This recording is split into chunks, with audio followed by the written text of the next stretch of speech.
Pria tersakiti.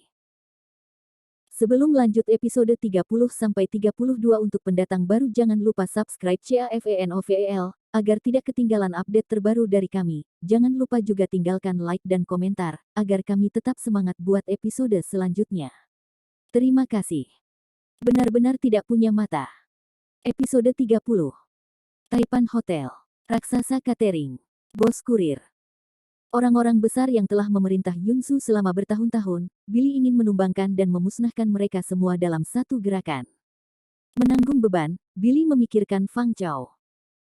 Begitu dia memikirkan orang ini, pikiran Billy menggemakan apa yang dikatakan mantan istrinya, lihat Fang Chao, keluarganya hampir 10 miliar. Bisakah kamu membandingkannya dengan yang lain? Billy mendengus dan bertanya kepada Hanakin, saya mendengar bahwa keluarga Fang adalah keluarga kelas 1 di Yunzu, dengan aset hampir 10 miliar. Hanakin berkata, ini kelas 1, mungkin 10 miliar 2 tahun lalu, tetapi sekarang telah menyusut secara serius, dan asetnya diperkirakan sekitar 3 miliar, yang tidak jauh lebih baik daripada keluarga Wang. Memikirkan kesaksian Billy di pesta ulang tahun kemarin bahwa Fang Chao dan Jiani berselingkuh, Hanakin melanjutkan, Jiani benar-benar tidak punya mata. Dia bahkan memilih Fang Chao bajingan itu daripada kamu, Tuan Ye. Begitu dia mengetahui identitasmu yang sebenarnya, aku khawatir dia akan menyesali semuanya. Memikirkan Jiani, Billy masih sedikit sedih, bagaimanapun juga, dia telah mencintainya selama 3 tahun.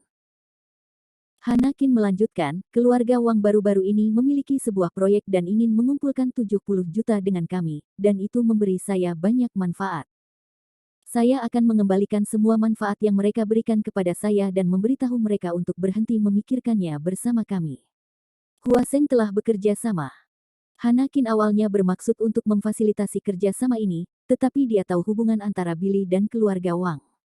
Billy adalah menantu yang bercerai dari keluarga Wang. Bagaimana dia masih bisa bekerja sama dengan mereka? Tanpa diduga, Billy berkata, kamu membuat banyak kebohongan dariku kemarin, tetapi satu kalimat benar. Pekerjaan adalah pekerjaan, hidup adalah hidup, dan saya tidak akan mengecualikan mereka dari bisnis karena hubungan antara keluarga Wang dan saya. Tunjukkan padaku rencana proyek itu. Hanakin sedikit terkejut, Billy benar-benar memiliki gaya seorang jenderal. Ya. Aku akan segera mengambilkannya untukmu. Hanakin berbalik dan hendak pergi. Lupakan saja, aku akan pergi bersamamu. Ngomong-ngomong, lihatlah kantor Qin kita yang indah. Apakah itu juga harum? Billy bangkit dari kursi dan berjalan bersama Hanakin. Pada saat yang sama, Fang Chao masih di lobi di lantai pertama, cemas dan tidak pergi. Dia benar-benar ingin naik untuk memeriksa situasi, tetapi dia tidak bisa masuk tanpa kartu akses. Ya. Bukankah itu Fang Shao? Tiba-tiba, seorang karyawan wanita Huaseng Group berinisiatif mendekati Fang Chao. Fang Chao melirik ke pihak lain, tetapi tidak mengenali siapa dia. Gadis itu tersenyum dan berkata, Fang Shao tidak mengingatku, kan? Sungguh menyedihkan. Di bar LINX hari itu, kamu mengundangku untuk minum, dan kemudian kami pergi, kamu menggertak orang sepanjang malam. Fang Chao baru ingat bahwa wanita ini adalah mantan teman P. Melihat penampilan gadis yang biasa-biasa saja dan riasan vulgar, yang hampir 100 tingkat lebih rendah dari Jiani, Fang Chao diam-diam mengutuk dirinya sendiri, rumput, sepertinya aku benar-benar minum terlalu banyak hari itu. Aku akan menerima produk busuk seperti itu. Namun, Fang Chao masih tersenyum di permukaan, oh, ingat, kamu bekerja di Huaseng. Gadis itu mengangguk. Fang Chao meraih tangan gadis itu dan berkata, bawa aku ke atas, kamu mungkin akan dalam bahaya. Setelah 1 menit, Fang Chao datang ke lantai tempat Billy berada. Begitu mereka keluar dari lift, mereka mendengar beberapa karyawan wanita grup Huaseng berbisik di sana. Hei, biar ku beritahu, ketika Ta melihat presiden, dia langsung berlutut. Percayakah kamu? Berlutut di detik pertama.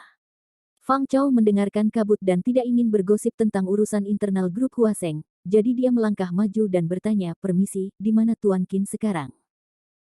Adalah sekretaris Hanakin Zhou Rongrong yang ditanyai, Bos Qin ada di kantor, apakah Anda punya janji, Pak? Fang Chao mengabaikan sekretaris dan bergegas langsung ke kantor Wakil Presiden Hanakin. Segera setelah saya membuka pintu, saya menemukan bahwa Billy sebenarnya ada di kantor Hanakin. Secara kebetulan, Hanakin menemukan rencana proyek keluarga Wang dan memberikannya kepada Billy. Tapi adegan ini, dalam pandangan Fang Chao, seperti presiden yang menugaskan asistennya. Fang Chao, siapa yang membiarkanmu masuk? Hanakin memarahi dengan marah. Karena Fang Chao adalah musuh Billy, mulai sekarang, Hanakin tidak bisa terlalu dekat dengannya, termasuk seluruh keluarga Fang. Fang Chao tidak menjawab, dia menunjuk Billy dan berteriak, "Oke, Billy, kamu menantu dan pencuri terlantar yang memalukan. Benar saja, kamu di sini. Apakah kamu bersembunyi di sini untuk membalas dendam pada Presiden Qin?" Billy menjawab langsung, "Apakah kamu sakit? Ini juga tempat yang bisa kamu masuki dengan santai. Keluar dari sini." Billy adalah presiden grup Huaseng dan pemilik di sini, bagaimana mungkin Fang Chao dibiarkan lancang di sini? Dan Fang Chao sangat tidak puas ketika dia melihat Billy berbicara dengan sangat arogan. "Yo, beraninya kamu berbicara kepadaku seperti ini adalah kantor saudara perempuanku Hana, kamulah yang harus keluar." "Benar kan, saudara perempuan Hana?" Terkunci. Hanakin menamparkan wajah Fang Chao dan memarahi, "Siapa saudara perempuanmu Hana? Panggil aku Presiden Qin." Wajah Fang Chao malu, dan tawa Zhou Rongrong datang dari luar pintu.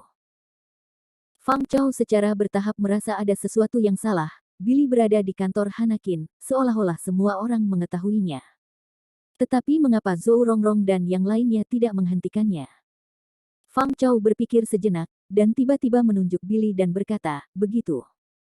Kamu di sini bukan untuk membalas Presiden Qin, kamu di sini untuk menjadi pengawal Presiden Qin."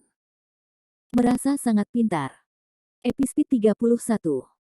Billy bingung lagi, apakah sirkuit otak Fang Chao, idiot ini, terkena virus? Mereka berbicara tentang omong kosong. Fang Chao juga merasa bahwa dia sangat pintar, berpikir untuk mendengar apa yang Zhou Rongrong katakan kepada rekan-rekannya untuk berlutut di hadapan presiden barusan, dan memutuskan bahwa Billy yang berlutut untuk Hanakin. Alasan berlutut pasti untuk meminta Hanakin memaafkan dan menjadi pengawalnya. Fang Chao berkata, "Billy, di pesta ulang tahun kemarin, tidak bisakah kamu berpura-pura sombong? Pada saat itu, Presiden Qin memintamu untuk menjadi pengawalnya, tetapi kamu tidak mau. Kami semua berpikir begitu. Kamu benar-benar baik dan lebih baik mati daripada menyerah. Haha, aku tidak menyangka kamu bangun pagi-pagi sekali, berpakaian seperti anjing, mengenakan setelan pengawal, dan datang untuk berlutut dan memohon kepada Presiden Qin untuk menjadi anjing Tuan Qin. Tuan Qin, Anda tidak bisa menjanjikannya. Kemarin di pesta ulang tahun, Anda mengatakan bahwa Anda akan memblokir hidup Billy." Zhou Rongrong, sekretaris di luar pintu, sangat terkejut sehingga dia tidak bisa mempercayai telinganya. Presiden Qin ingin memblokir kehidupan Presiden Ye. Tuhan, apakah ini benar? Hanakin sangat marah sehingga Fang Chao berani mempermalukannya di depan umum dan memberitahu karyawan bahwa dia tidak menghormati Presiden Grup. Terkunci. Hanakin menamparnya lagi. "Sial. Kapan aku mengatakan ini? Keluar dari sini. Kamu tidak diizinkan untuk kembali ke perusahaan kami, dan juga, segera pecat karyawan yang membawanya." Fang Chao menutupi wajahnya dengan kesakitan, tuan mudanya yang bermartabat dari keluarga Fang ditampar 2 kali di depan umum. Ini adalah wilayah Hanakin, Fang Chao tidak berani berbicara kasar kepada Hanakin, jadi dia marah pada Billy dan berkata, "Billy, jangan berpikir bahwa jika kamu adalah pengawal Hanakin, kami tidak akan bisa menyentuhmu. Tunggu saja, aku akan membuatmu tidak bisa makan segera. Tidur di jalan. Masuk penjara." Fang Chao turun dengan malu, kembali ke mobil, dan menamparkan setir dengan kedua tangannya dengan marah. "Hanakin, jalang ini. Itu hanya sedikit jalang, dan itu hanya jalang yang bergantung pada laki-laki. Mengapa dia memukulku? Ketika aku benar-benar menaklukkan Jeani, suatu hari, aku ingin kamu berlutut di depanku dan panggil aku ayah. Aku ingin bermain sialan kau jalang." Dan Billy sia-sia. Dia adalah pengawal Hanakin. Aku harus memberitahu keluarga Wang sesegera mungkin. 1 jam kemudian, Sishan Villa. "Apa katamu? Billy, menantu yang ditinggalkan, menjadi pengawal Hanakin." Nyonya Wang terkejut ketika dia mendengar penjelasan Fang Chao. Tidak hanya dia, Wang Jiajun, Wang Shaoji, Wang Yuan, Wang Ziqiang dan Wang Ziyuan semuanya terkejut. Fang Chou berkata, ya, saya melihat dengan mata kepala sendiri bahwa Billy muncul di kantor Hanakin untuk mendapatkan informasi untuknya. Saya juga mendengar dari seseorang dari grup Huaseng bahwa Billy berlutut pada detik pertama ketika dia melihat Hanakin, berlutut dengan kakinya di depan Hanakin, dan meminta Hanakin untuk memaafkannya. Hanakin jatuh cinta pada Billy kemarin, dan dia mungkin setuju karena dia berhati lembut. Mendengar ini, Jeannie mengepalkan tinjunya dengan marah, kamu bajingan Billy. Dia benar-benar berlutut untuk wanita lain. Aku menikah dengannya selama 3 tahun, dan dia tidak pernah berlutut untukku. Saya memberinya beberapa kesempatan untuk berlutut dan mengakui kesalahannya. Selama dia berlutut dan memohon kepada saya bisa memaafkannya, saya tidak perlu menceraikannya, dan saya tidak perlu memanggil polisi untuk menangkapnya. Tapi dia bahkan tidak berlutut. Tapi ketika dia menoleh, dia berlutut di depan wanita lain. Semakin banyak Jeannie berbicara, semakin bersemangat dia, dan dia hampir menangis karena mengeluh. Di mata keluarga Wang, ini memang sangat memalukan. Wang Shaoji tersenyum dan berkata, Jeannie, bagaimana kamu telah dididik dalam 3 tahun terakhir?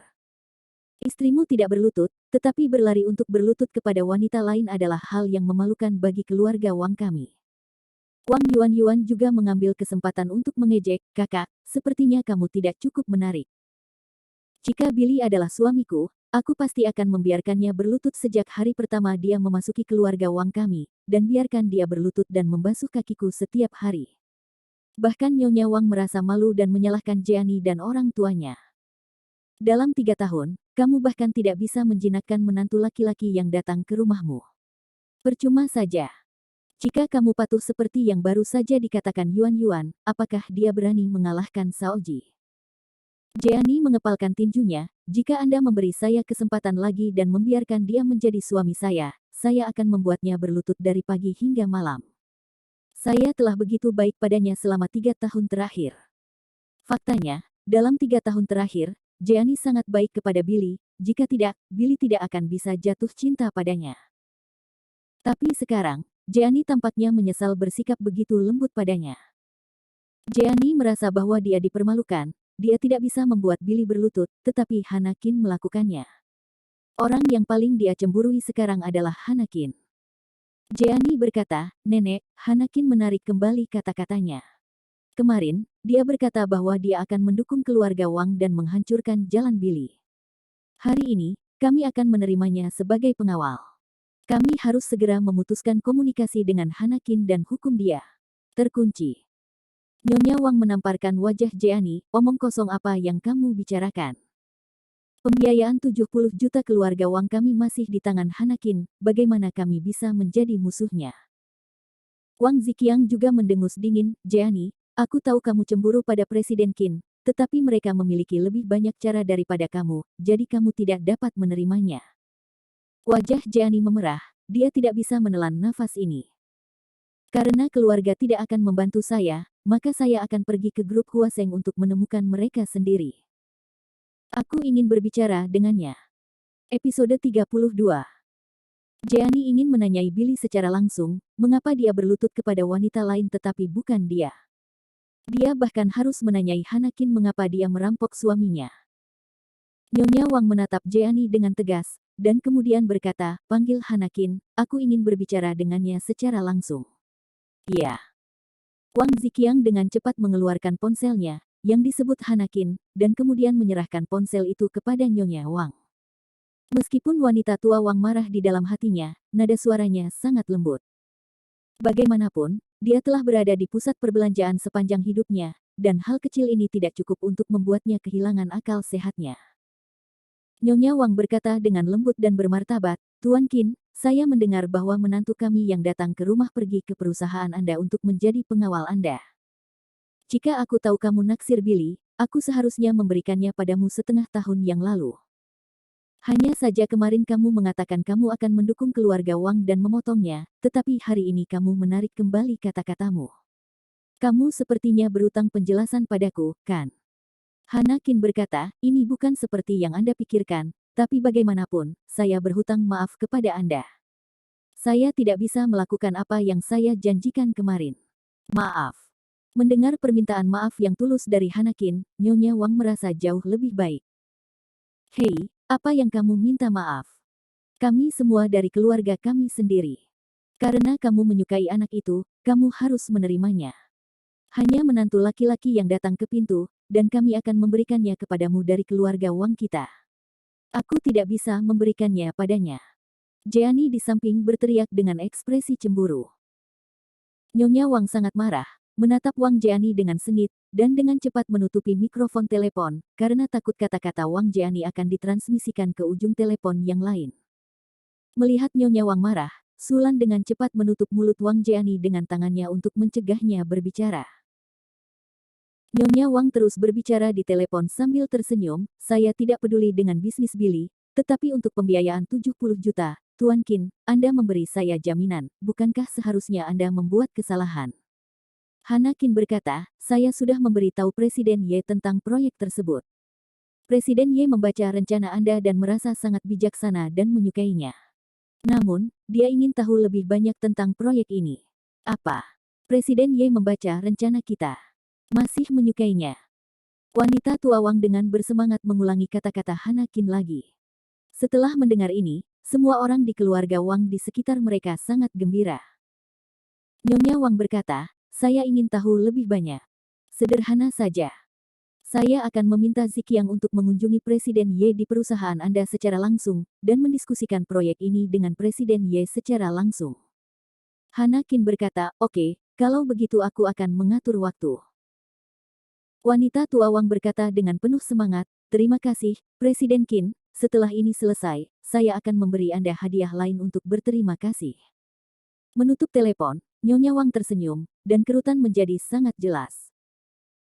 Ziqiang, Tuan Ye telah membaca rencana kami, Anda siap, Tuan Qin akan mengatur agar Anda bertemu Tuan Ye kapan saja. Ketika saatnya tiba, di depan Tuan Ye, Anda harus bersikap baik, dan Anda tidak harus mengambil masalah ini. Kacau. Wang Ziqiang juga sangat bersemangat, jangan khawatir, Bu, saya pasti akan menyanjung Tuan Ye ketika saya bertemu dengannya. Puji proyek kami banyak, haha. Namun, Billy sekarang adalah orang Presiden Qin. Bukankah kita akan mengejar pencurian Billy? Nyonya Wang mendengus dingin, mengapa Anda tidak menyelidiki? Billy mencuri arloji, terus menyelidiki, dan mencari bukti untuk saya. Pada saat itu, apakah itu untuk menegakkan hukum keluarga, mengirimnya ke penjara, atau berikan padaku bantuan Hanakin sangat berguna? Wang Shaoji tiba-tiba berkata, Nenek, saya sudah memeriksanya, dia menjual arlojinya ke gangster. Nyonya Wang mengangguk puas, bagus sekali, temukan buktinya, Billy hanyalah seekor anjing Hanakin, bahkan jika kita membalasnya, Hanakin tidak akan melakukan apa-apa. Setelah itu, Nyonya Wang memandang Jeani, Wang Ziyuan dan keluarga Sulan dan berkata dengan marah. Ziqiang membantu perusahaan menegosiasikan kontrak dengan Presiden Ye, dan Shaoji menemukan bukti pencurian Billy. Bagaimana dengan keluarga Anda? Kontribusi apa yang telah Anda berikan kepada keluarga Wang? Aku bahkan tidak bisa melihat seorang suami yang datang ke pintu. Wajahmu sangat bagus, baik Xiao. Wajahmu seharusnya tumbuh di Yuan-Yuan. Nyonya Wang selalu memihak keluarga Wang Ziqiang, dan sekarang dia bahkan lebih sembrono mengkritik Jeani. Jeani sangat bangga pada dirinya sendiri dan berlari keluar dengan marah di tempat. Jeani, kemana kamu akan pergi? Fang Chao mengikuti dan menemukan bahwa Wang Jeani sudah pergi, dan kecepatannya sangat cepat, momentumnya seolah-olah dia akan membunuh seseorang. Bajingan Billy, kamu telah membuatku sangat malu dalam keluarga, kali ini, aku akan memberimu pelajaran yang bagus. Jeani mengendarai Audi dan segera datang ke perusahaan grup Huaseng. Karena keluarga Wang sedang mendiskusikan kerjasama dengan grup Huaseng, Jeani juga memiliki nomor telepon Sekretaris Jenderal Qin Zhou Rongrong. Di mana Billy dan Anda Presiden Qin? Di tempat parkir bawah tanah, Jeani duduk di mobil dan bertanya. Zhou Rongrong menjawab, mereka baru saja turun dan pergi ke tempat parkir. Nona Wang sedang mencari mereka, sebelum Zhou Rongrong selesai berbicara, Jeani menutup telepon, keluar dari mobil, dan melihat sekeliling. Benar saja, tak lama kemudian, dia melihat seorang pria dan seorang wanita berbicara dan tertawa, berjalan menuju Porsche Panamera merah. Itu adalah Billy dan Hanakin.